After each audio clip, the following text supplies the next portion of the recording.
Hi kids, I hope you're also enjoying your half term and not just looking at your area and perimeter past paper pack. But let's have a look. I owe you a few questions. So let's start with 11. I'm also going to do 12, 15 and 16. So 11, a 6-mark question. It's a non-calculator question, which is absolutely fantastic. So let's do this, right? So it says the length of a rectangle is the same as the length of each side of a square. So it doesn't give me any diagrams. That doesn't mean I can't make myself some diagrams here. Clearly not to scale, okay? So the length of the rectangle is 4 centimeters more than 3 times the width of the rectangle. So I'm now just looking at my rectangle. And if I call the width of the rectangle W, or X, or whatever you want to call it, I'm going to call it W, I can write an expression in terms of W for the length from this second statement here. So it says it's 3 times the width plus 4, basically. So 3W plus 4. And from the sentence above, I know that the length of the rectangle is the same as the length of each side of a square. So I can now annotate each, well, I won't annotate each side of the square, but I will annotate these two, like that. Great. So it also says that the area of the square is 66 centimeters squared more than the area of the rectangle. Find the length and the width of the rectangle. Show all you're working out. It's a 6-mark question, so a lot of work to do for us. So I need to create equation. Okay, so I've used most of the information. I haven't used this one here. So the area of the square is 66 centimeters more than the area of the rectangle. So what that means for me, that if I calculate the area of the square algebraically, which I will do here, so 3W plus 4, I'm doing base times height, length times width, whatever you want to call it. I'm expanding this bracket, so I'm getting 9W squared plus 12W plus 12W plus 16. I'm collecting like, forgot my W there, collecting like terms in the middle, so 9W squared plus 24W plus 16. So that's the area of the square. And I know that area of the rectangle, of the square, is 66 centimeters more than the area of the rectangle. So when I go to do my area of the rectangle here, so base times height again, so W times 3W plus 4, I'm going to need to add 66 to it to make it equal to the area of the square. That's what it means, basically. So same story, I'm going to expand the bracket and collect like terms.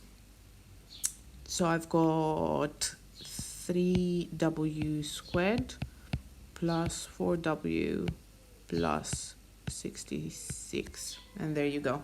So now these two expressions, I can make them equal. And I will.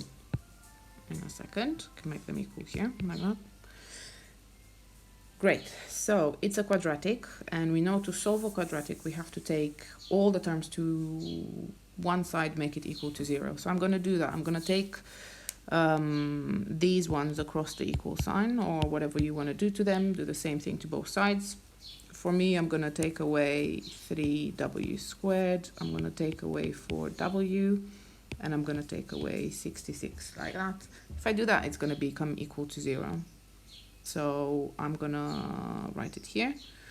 So I'm getting 6W squared plus 20W, that's minus 50. And that equals to 0. I'm going to squeeze that in there. Now, if something like this equals to 0, and you can see that it could be simplified, then you should do it. But it means that all the terms need to divide by the same thing. And you can only do this when it's equal to 0. So I can see this expression, 2 goes into all my terms, so I'm going to divide everything by 2. So then I'm going to get 3W squared plus 10W minus, what did I say, I'm dividing by 2, so that's 25, right? Equals to 0. Okay, still doesn't look fantastic, but now it's easier for me to work with, so I have to factorize this. So hopefully you guys remember that when the term in front of the term in x squared, of the unknown in x squared, is not 1, you have to do a times c first. So my a is 3, my c is minus 25, and I'm going to start working here. So a times c is 3 times minus 25, and that gives me minus 75 if I'm not mistaken, okay? So now I know I'm looking for two numbers that multiply to give me minus 75 and add to give me this term in the middle here, this positive 10. So something has to be something ending in 5 probably, right? So I'm thinking it's 15 and 5. I need to adjust the signs.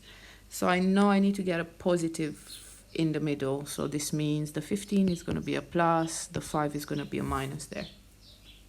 So now you guys, I like to factorize like this.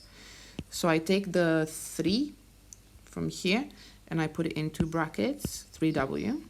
So 3w, 3w. And I put my numbers, so plus 15 in one, minus 5 in the other is still equal to 0. And now I check, can I simplify any of my brackets? And I can divide the first bracket by 3.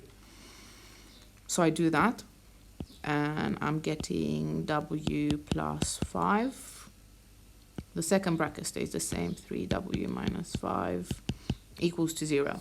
Okay, so let's solve. This means for me w, nearly wrote x, but it's w is equal to minus 5, or w is equal to positive 5 over 3. Okay, because I made each bracket equal to 0 and I solved.